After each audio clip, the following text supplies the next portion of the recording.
este pasaje, Jesús había ido al templo y estaba allí enseñando, predicando. Lo podemos ver en el capítulo 21, versículo 23, si lo tienen por allí. Y en el capítulo 24, el versículo 1, se narra entonces la salida de Jesús del templo después de haber estado dando esta enseñanza y algunos fariseos estar contendiendo con él acerca de por qué o de dónde tenía él autoridad para dar esas enseñanzas. Ahora, bueno, Jesús sale del templo en el 24:1 y se dirige con sus discípulos al Monte de los Olivos. Y algunos de sus discípulos le hacen referencia a la majestuosidad del templo. Uno de los lugares para admirar el templo, de los mejores lugares, era como una especie de mirador, era el Monte de los Olivos. Hoy en día, tú googleas y buscas desde el monte de la vista del Monte de los Olivos y aparece el Domo de la Roca, que era donde estaba el templo. O sea que la vista desde allí, hermano, debe haber sido impresionante del templo. Y ellos estando allí no dudan en decirle, oye Señor, pero mira la majestuosidad del templo. Y Jesús les dice, les digo que de ese templo no va a quedar piedra sobre piedra. Es decir, ese templo hermoso, majestuoso que ellos veían allí, les dice, ese templo va a ser totalmente destruido. Ahora, en Lucas capítulo 19, versículo 44, Jesús más o menos dice por qué. Y dice, y te derribarán a tierra y a tus hijos dentro de ti, y no dejarán ante ti piedra sobre piedra, por cuanto no conociste el tiempo de tu visitación. ¿Qué tal? Jesús vino, Jesús llegó al templo, Jesús predicó, Jesús enseñó y a Jesús lo crucificaron.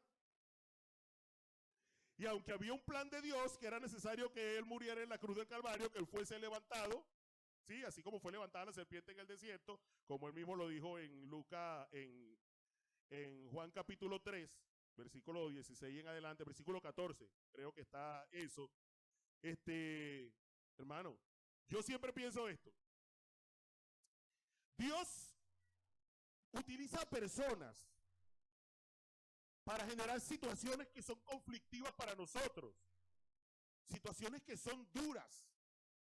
Dios utilizó muchas veces a Babilonia y a Asiria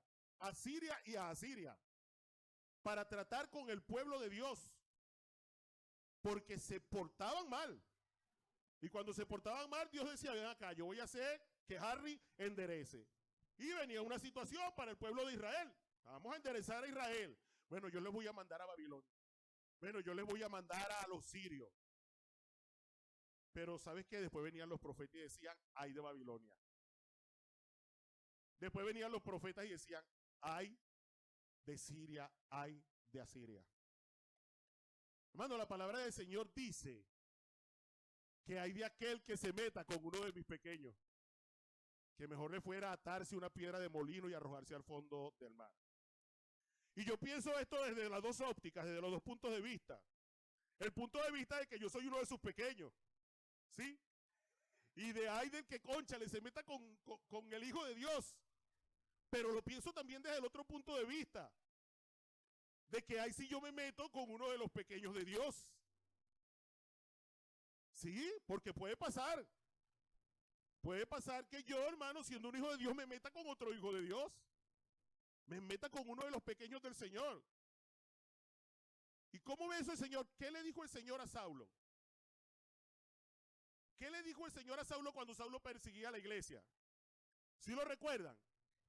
Saulo, Saulo, ¿por qué estás persiguiendo a la iglesia? ¿No? ¿Qué le dijo? Saulo, Saulo, ¿por qué me persigues? O sea, te estás metiendo conmigo, chamo, si fuera venezolano, dice, chamo, te estás metiendo conmigo. No te estás metiendo con ellos, te estás metiendo conmigo. Hermanos, y a veces como cuerpo de Cristo somos tan ligeros para meterme con otro hijo de Dios. para meterme con otro hermano, para hablar de otro hermano, para levantar juicio contra otro hermano, para incomodar y hacer sentir mal a ese hermano. ¿Y sabe qué? De pronto Dios lo permite. ¿Por qué? Porque Dios necesita moldear el carácter de ese hermano. Pero siempre pienso, hay de Asiria y hay de Babilonia. Hay de aquel que se vuelve el instrumento, oye, con una piedra de tropiezo para ese hermano o para esa hermana. Jesús vino y había un plan claro. Los profetas anunciaban que Jesús debía morir, debía ser crucificado. Pero Jesús dice, oye, como tú no entendiste que el Hijo de Dios vino, te visitó, sino que por el contrario le hicieron todo lo que le hicieron, ese templo será destruido. Y es destruido. El Hijo de Dios murió y resucitó. Y nada iba a seguir ocupando el lugar que era del Hijo de Dios, que era del Salvador, que era del Mesías. Si ese templo no se destruye, los judíos siguen allí y van allí y siguen adorando a Dios donde no tenían ya que adorarlo. Porque ya había llegado el tiempo donde Dios estaba buscando adoradores que la adoraran en espíritu y en verdad. Ya no era allá, ya no era en el templo, ya había venido el Señor, era el tiempo de adorarle en donde, en espíritu y en verdad. Ahora, cuidado también con las cosas que nosotros levantamos que impiden que nosotros adoremos a Dios. ¿Qué impide que nosotros adoremos a Dios? ¿O que colocamos en lugar de la adoración a Dios?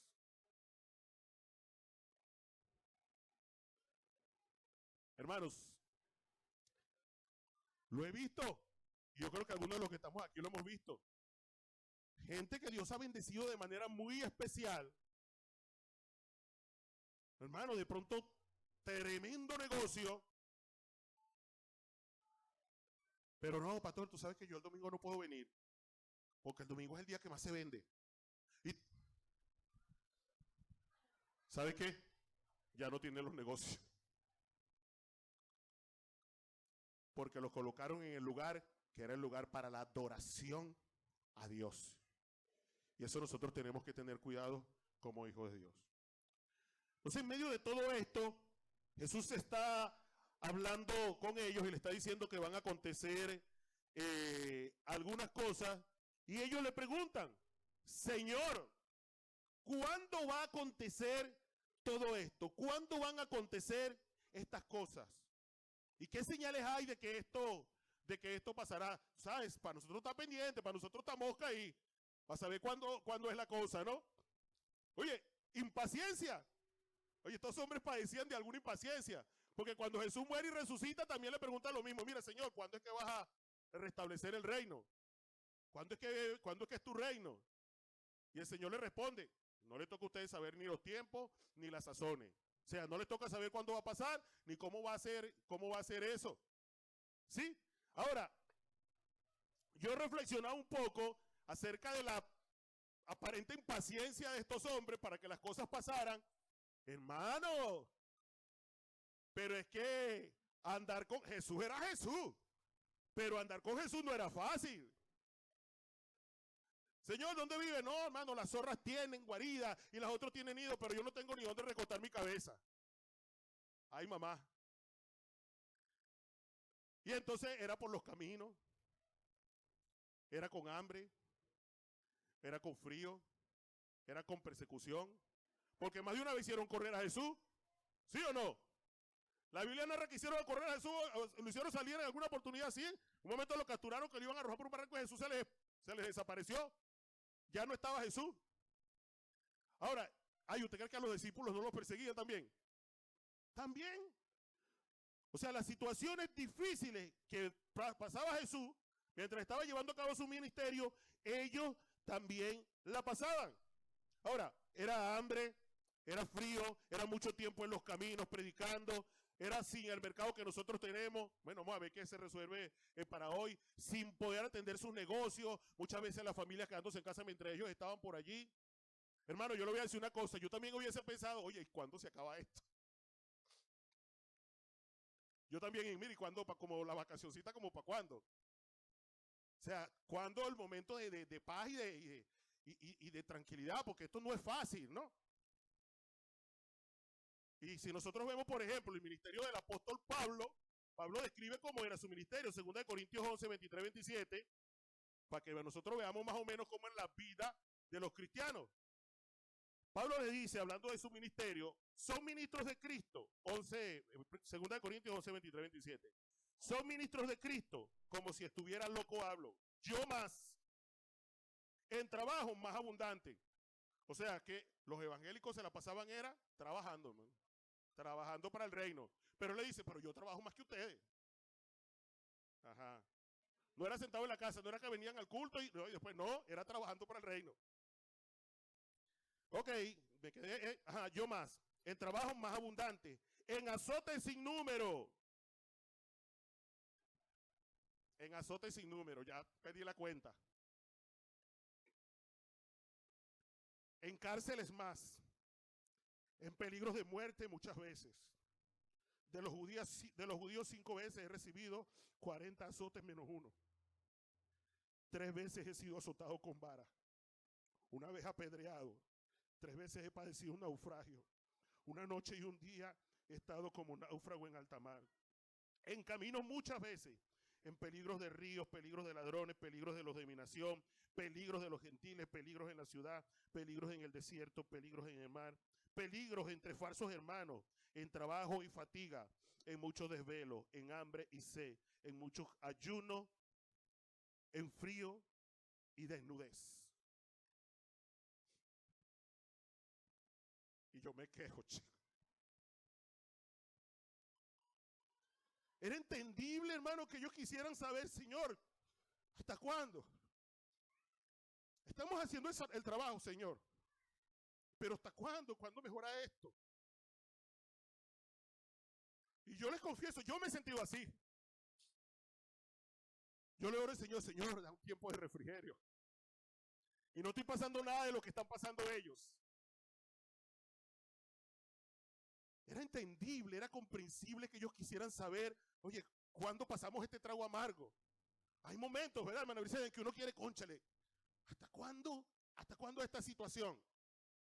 Pero, ¿sabes? Predicaba yo en una iglesia hace un par de semanas y les decía esto, les decía que sí, que visualizáramos esto, no sé si lo comenté en mi predicación pasada aquí, que visualizáramos como que si fuera una carretera y que en esa carretera es muy mala. O sea, tú no quieres transitar esa carretera. Yo no sé si a los que manejan les ha tocado manejar por sitios así de pronto oscuros, peligrosos, la carretera es mala, te dicen, no, ese es el camino a mi casa, no, peor que eso. ¿Okay? Y usted va por allí y usted lo que quiere es, oye, Señor, yo quiero salir de aquí. ¿Sí? Y yo le decía a ellos, dice, de pronto si tú tuvieras la posibilidad de elevar un dron, ves desde arriba, pero esto nada más este pedazo. Esto es nada más este trayecto. Nada más este pedazo que estamos pasando, porque adelante la cosa se pone buena. ¿Sí? Y de pronto si tú ves de ese mismo dron, ves la carretera hacia atrás, te das cuenta que ahorita tú estás enfocado y sufriendo por este pedazo, oye, pero atrás tuviste buenos momentos donde te parabas, te divertías, oye, comías hasta chicharrón y todo, pero no le diste gracias a Dios por eso. ¿Sí? Y le decía que esa carretera la podemos llamar vida. Porque así, hermano, es nuestra vida. Nuestra vida está llena de buenos momentos, de malos momentos y momentos que se ponen chéveres y después, oye, tú quieres que, bueno, que siga así, pero no, lamentablemente viene la nube y la cosa otra vez se vuelve a poner. Pero le decía, lo importante es que nosotros entendamos que eso es una carretera que lleva a un lugar. Porque Jesús le dice cuando está hablando de su muerte y de que va a padecer, y cuando está cenando con ellos en lo que nosotros llamamos la última cena, está cenando con ellos, oye, le está diciendo que va a padecer todo esto y ellos se afligen y Jesús le dice, no se turbe vuestro corazón, yo me voy a preparar moradas para ustedes, me voy a preparar un lugar para ustedes. Y él dice, en la casa de mi padre muchas moradas hay. O sea, su lugar no es esto es la carretera. El lugar de ustedes es el que me voy a preparar. ¿Cuántos lo creen? Y le dice dos cosas. Aplauda al Señor, le dice dos cosas importantes. Es que tenemos casa y es que tenemos padre. Tenemos casa y tenemos padre. Pero preste atención a esto, mi amado hermano. Estos hombres pasaban frío, pasaban hambre, pasaban situaciones. Hablando de los discípulos, los apóstoles. Pero Jesús estaba con ellos. Ahora, ¿sabe qué? Usted también pasa hambre, usted pasa aflicción, usted pasa situaciones que parecieran de persecución. Pero le voy a decir algo, lo que dice en Mateo capítulo 28, versículo 20.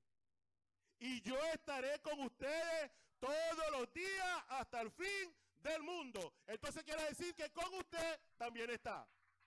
Y eso es lo más importante. Lo que más debe importarnos a nosotros, mis amados hermanos, es que de verdad transitamos por momentos de dificultad.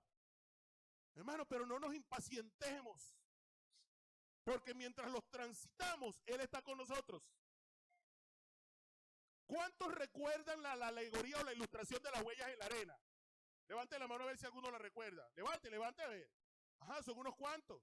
Esa ilustración de las huellas en la arena habla de un hombre, oye, que está pasando por un momento difícil y de pronto ve unas huellas en la arena de la playa. Y él comienza a reflexionar acerca de esas huellas en la arena. Esas huellas en la arena eran dos pares de huellas. Un par de huellas de Jesús, que siempre estaba con él, y un par de huellas de él. Y él ve esas huellas, pero se da cuenta que hay momentos en su vida que solamente hay un par de huellas. Y este hombre se da cuenta que esos momentos son los momentos en que eran muy difíciles para él. Momentos muy duros por los que él no quería pasar, pero solamente estaba un par de huellas. Y él habla con el Señor Jesús y le dice, Señor, yo quiero hablar contigo. Quiero preguntarte por qué en los momentos más difíciles de mi vida hay solamente un par de huellas en la arena. ¿Por qué me dejaste? Y el Señor Jesús le dice, no. Las huellas que ves en la arena, en esos momentos, son las mías. Cuando tú no podías caminar, yo te llevaba cargado. Y eso pasa en nuestra vida, mis amados hermanos. Hay momentos en los que nosotros no podemos, los que nosotros no tenemos fuerza. Pero dice su palabra, diga al débil, fuerte soy. Dale un aplauso al Señor por eso. Porque en Él somos más que vencedores. Amén.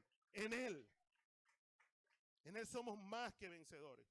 Entonces ellos se impacientan y sin embargo en esta oportunidad el Señor comienza a darle algunas señales porque ellos le estaban pidiendo, pues.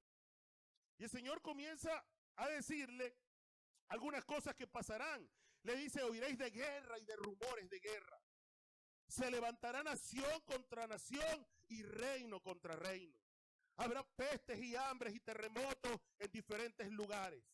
Se levantarán muchos falsos profetas. La maldad se multiplicará y el amor de muchos se enfriará. El evangelio será predicado en toda nación y entonces vendrá el fin. Los teólogos a lo largo de la historia discrepan alrededor de estas señales y otras cosas que Jesús dijo que pasarían. Algunos dicen que esto ya pasó. Jesús utiliza la expresión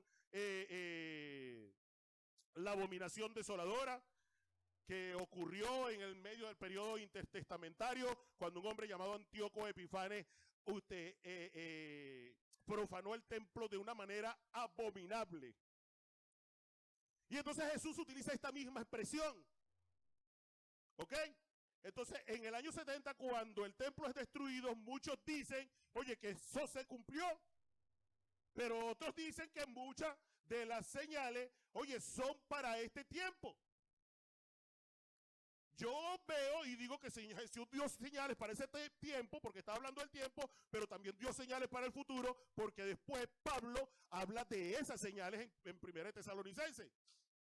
O sea, ahora, Lo importante, mis amados hermanos, es que nosotros entendamos las palabras que después les dice Jesús. Jesús les dice, después que le dijese todas estas señales y todo aquello, le dice, de cierto os digo, no pasará esta generación hasta que todo esto acontezca. Versículo 35. El cielo y la tierra pasarán, pero mis palabras no pasarán.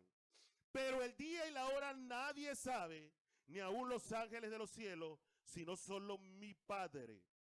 Mas como en los días de Noé, así será la venida del Hijo del Hombre. Porque como en los días antes del diluvio estaban comiendo y bebiendo, cazando y dándose en casamiento hasta el día en que Noé entró en el arca, y no entendieron hasta que vino el diluvio y se los llevó a todos.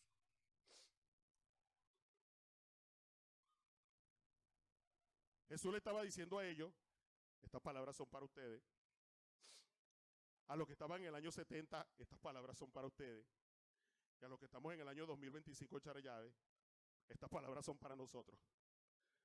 Porque cielo y la tierra pasarán, pero la promesa de su venida no pasará. Sus palabras, las que él estaba diciendo en ese momento, no pasarán. Y dice, mi venida será como en los tiempos de Noé. ¿Cuántos creen que Cristo viene? Yo no sé usted, pero yo voy a volver a leer las señales. Y no me gusta hablar mucho de esto por lo que digo, por las discrepancias que hay entre los eruditos.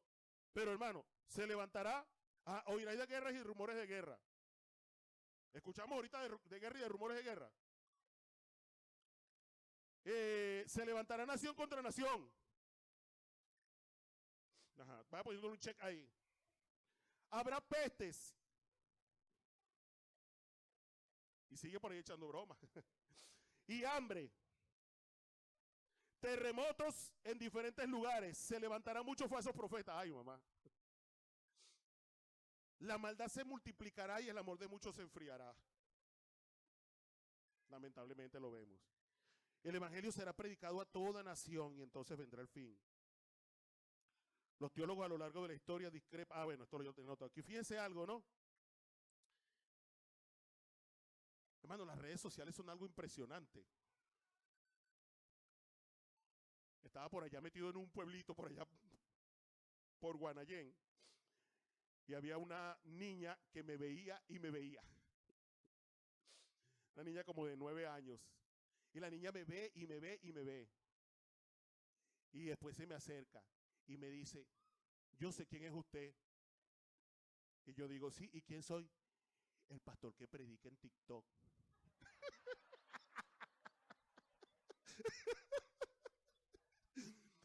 Pero fíjense algo, hermano. De verdad. El evangelio está llegando a todo lugar. El evangelio está llegando a todas partes. Ya sea que vaya un predicador o que no vaya un predicador, hermano, todo el que tiene acceso a un teléfono, tiene acceso, hermano, a que le llegue la palabra del evangelio. Hay resistencia. En estos días vi que en Corea del Norte, hoy están ejecutando a los que ven series coreanas de Corea del Sur. Ajá. Sí. Yo dije, oye, menos mal que eso no es aquí en Venezuela. Aunque hay un poco. Pero enseguida pensé, si se toman el tiempo para eso, ¿quién dice que no se toman el tiempo para acceder al evangelio? ¿Sí lo ven? Entonces, yo no sé ustedes, hermano. Después que Jesús termina de contar toda esta historia, comienza a hablar de las 10 vírgenes prudentes. Hablando de que hay que estar preparado. Yo no sé usted, hermano, pero yo considero que si hay un tiempo en la historia en la que hay que estar preparado, es en este. Porque ahora sí, hermanos, Cristo viene y viene pronto. Cristo viene y viene pronto. Y nosotros debemos estar preparados para esto. Pero dice algo importante, fíjate, los discípulos le volvieron a preguntar esto. En Hechos capítulo 1, versículo 5, si no me equivoco, búscamelo por ahí, mi hermano. Hechos 1, 5. Ajá, el 6.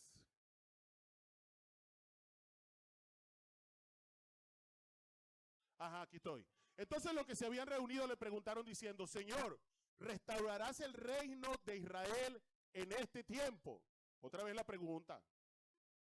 Pero bueno, como ya le dije, era válido pues. Oye, ¿hasta cuándo? Señor, moriste, resucitaste, tú te vas para el cielo, coche, ya la cosa es chévere, pero nosotros quedamos aquí. ¿Hasta cuándo? Y ellos le preguntan otra vez y el Señor le responde, el 7. Y les dijo, no os toca a vosotros saber los tiempos o las sazones, lo que lleva eso, o sea, cómo mi Padre va a ejecutar eso. Que el Padre puso en su sola potestad. Y el 8 le dice, pero recibiréis poder cuando haya venido sobre vosotros el Espíritu Santo y me seréis testigos en Jerusalén, en toda Judea, en Samaria y hasta lo último de la tierra. Ahora, cuando Jesús le dice esto a los discípulos, le dice, cuando yo venga, oye, será, oye, como en tiempo de Noé, que la gente estaba casándose y dándose en casamiento. Ahora, ¿eso es malo?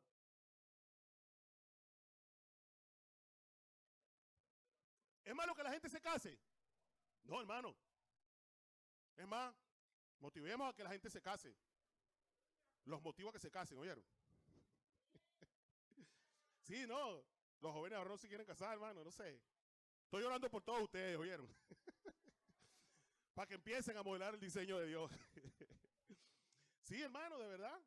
Tenemos que modelar el diseño de Dios. Alguien decía por allí, oye, que hay un alto índice de divorcio entre cristianos, hermano, pero ya lo que se casan son los cristianos. Sí, ahorita la gente no se casa.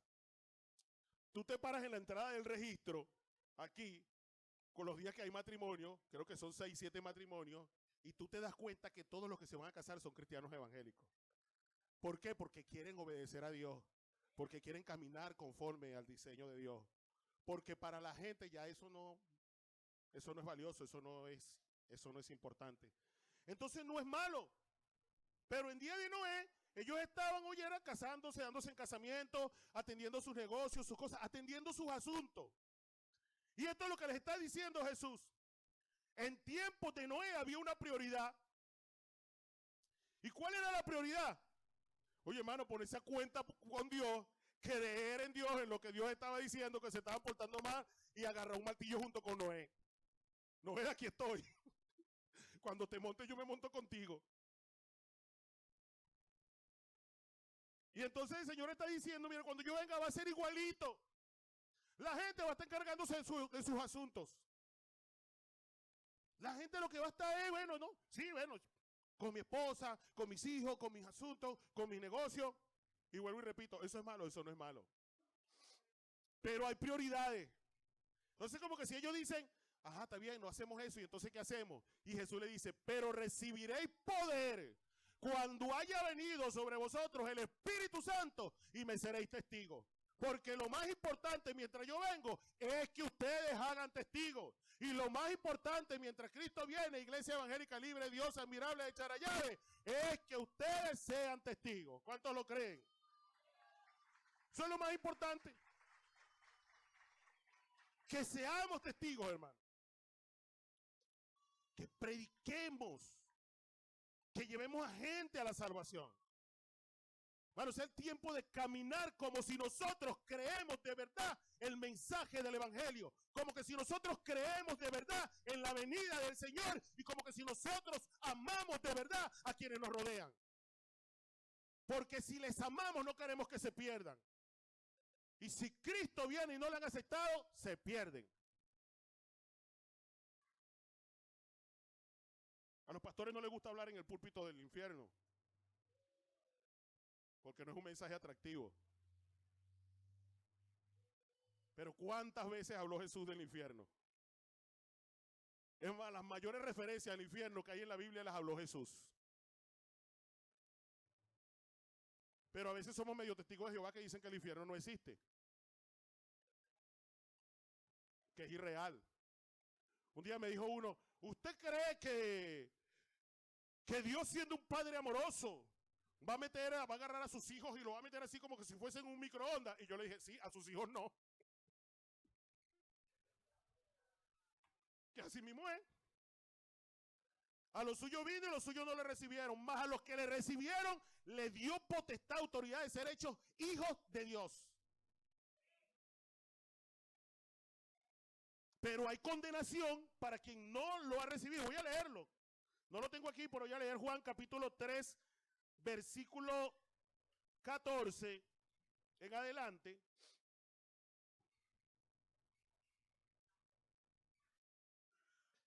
Y como Moisés levantó la serpiente en el desierto, aquí el Señor también estaba anunciando su muerte, así es necesario que el Hijo de Hombre sea levantado para que todo aquel que en él cree no se pierda, mas tenga vida eterna.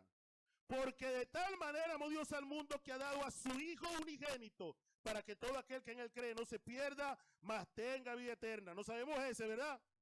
Amén. Pero vamos a esto siguiente no lo sabemos, pero es importante. Porque no envió Dios a su Hijo al mundo para condenar al mundo, sino para que el mundo sea salvo por él. ¿Para qué lo envió? Para que el mundo sea salvo. El que en él cree no es condenado, pero el que no cree, dígalo usted, no lo voy a decir yo, pero el que no cree ya ha sido condenado porque no ha creído en el nombre del unigénito Hijo de Dios. Y esta es la condenación, que la luz vino al mundo y los hombres amaron más las tinieblas que la luz, porque sus obras eran malas. Porque todo aquel que hace lo malo aborrece la luz y no viene a la luz, para que sus obras no sean reprendidas. Mas el que practica la verdad viene a la luz, para que sea manifiesta que sus obras son hechas en Dios. Habló Jesús de condenación. Y después dijo cómo era ese lugar. Que el fuego nunca se apagaba. Que el gusano comía de día y de noche.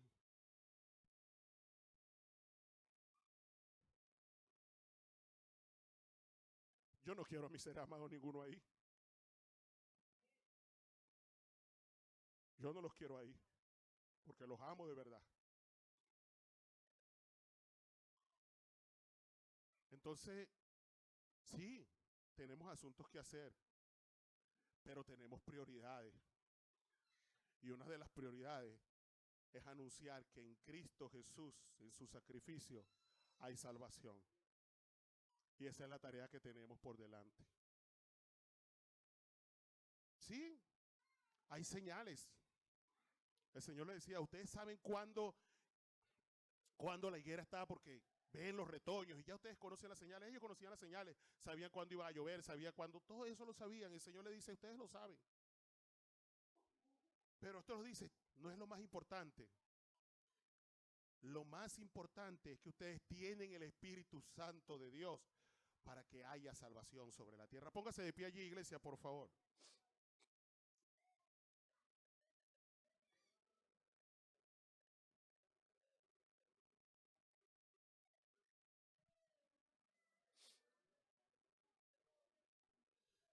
El cielo y la tierra dejarán de ser,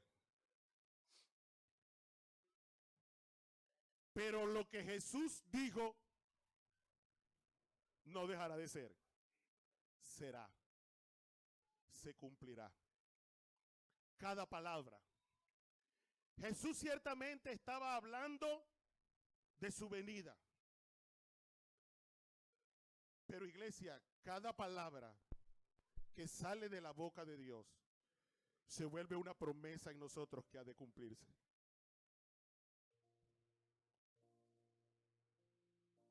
Si Jesús dice, si Dios dice en su palabra, no he visto justo desamparado ni su simiente que mendigue pan, crea esa promesa, porque es una promesa de Dios que se cumplirá. Si Jesús dice en su palabra que por sus llagas hemos sido sanados, hemos sido curados, créalo.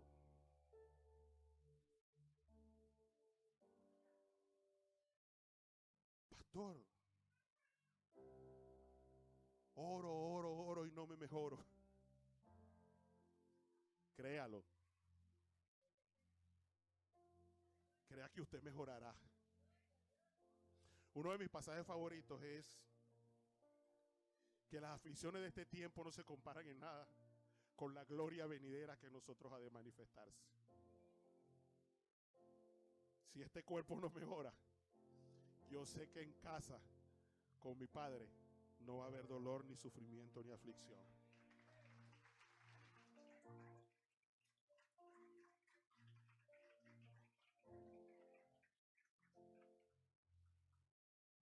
Si logro comprar una casa, una buena casa aquí, gloria a Dios.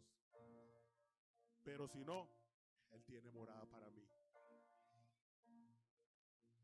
Porque es su palabra, es su promesa.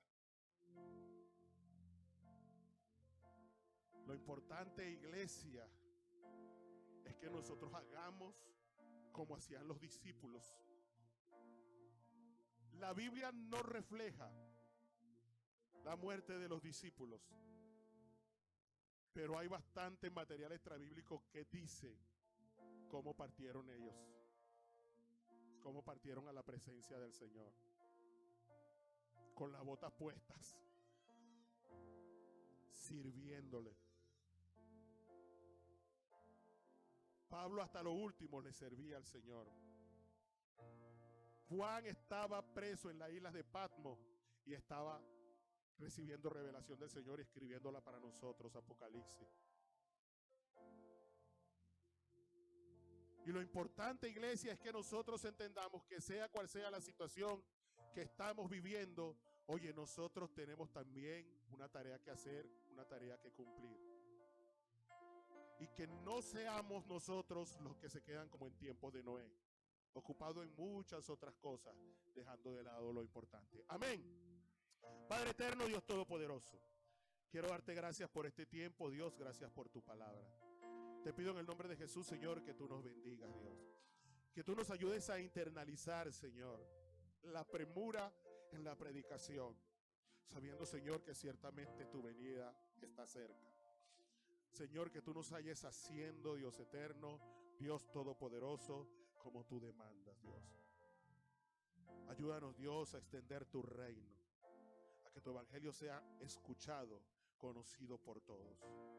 En el nombre de Jesús de Nazaret, Señor, pongo esta iglesia delante de ti, delante de tu presencia. Inquieta nuestros corazones, Dios. Anunciar tus dichos, anunciar tu verdad, Dios eterno, en medio de nuestros familiares, en medio de nuestros compañeros de trabajo. Te pido, Señor, para que tú traigas alivio en medio de las dolencias, en medio de los dolores en el cuerpo, en medio de las enfermedades, que tú puedas tumbar diagnósticos médicos, Dios, y puedas traer a sanidad. Que tú proveas, Señor, abundantemente, Señor, para cada casa, para cada familia aquí representada, Dios eterno, Dios todopoderoso. Mientras hacemos el trabajo, Señor, anhelantes de tu venida. En el nombre de Jesús, amén. Dios le bendiga, iglesia.